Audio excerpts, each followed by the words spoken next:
Indonesian police on Thursday arrested 3 men with suspected links to Islamic State as part of an operation in the province of Central Sulawesi to capture the country's most wanted man.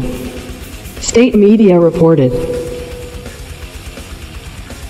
The arrests came as the U.S. Embassy in Jakarta issued an emergency message for U.S. citizens warning of potential security threats at tourist beaches on the island of Lombok surrounding the New Year celebrations. Counter-terrorism officials believe there are at least 1,000 sympathizers of the radical jihadist group across Indonesia. More than a dozen men suspected of planning bomb attacks over the holiday period were arrested in a series of raids recently, and the hunt is on for their ringleaders. This morning my team just reported that they had captured 3 more people. The Andara news agency quoted Central Sulawesi Police Chief Idam Aziz as saying,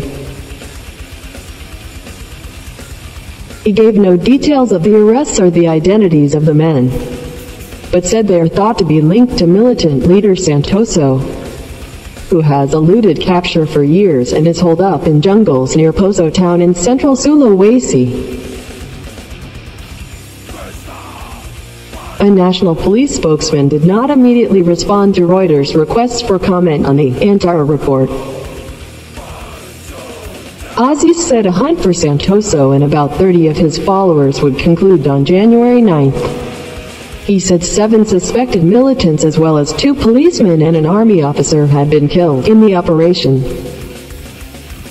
U.S. authorities on Wednesday noted arrests made by authorities in Turkey, Belgium and Indonesia in connection with suspected plots by Islamic State operatives or sympathizers to launch attacks over the holiday, and said they were monitoring investigations.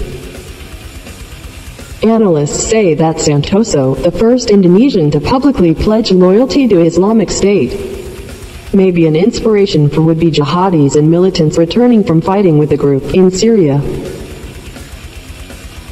However, some believe there is a bigger threat closer to the capital, Jakarta, on the populous island of Java, where most of the recent arrests were made, and say militants could increasingly target Westerners. The U.S. Embassy message did not spell out the security threat on Lombok, whose beaches are popular with Western holidaymakers, but it had mentioned specifically Sangshiji Beach, the main tourist strip on the west of the island. Thank you for your attention. Don't forget like, subscribe, and share video.